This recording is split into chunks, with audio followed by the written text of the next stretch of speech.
To replace the right rear door torsion spring on your Troy-Bilt lawn mower, you will need vice grip pliers, a hammer, and a large flathead screwdriver.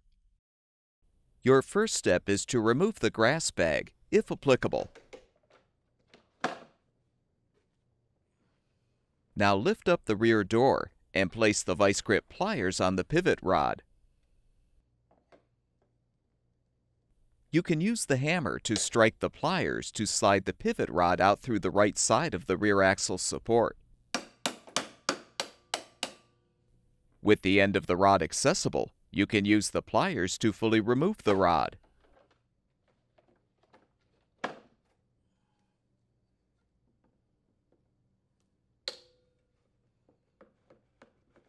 With the rod removed, you can lift off the rear door and remove the old torsion spring, if still intact.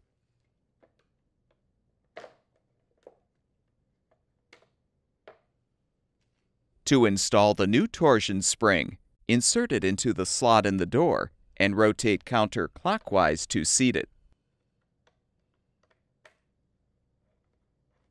You can use the large flathead screwdriver to push the end of the spring into place.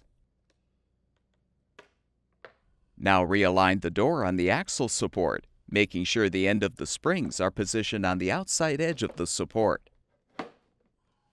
You can use the screwdriver to help do this. Reinsert the pivot rod through the right side of the support and tap it into place with the hammer.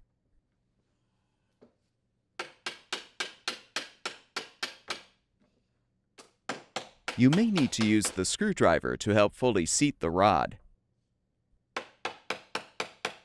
With the rod in place, confirm the rear door rotates freely, and your lawn mower should be ready for use.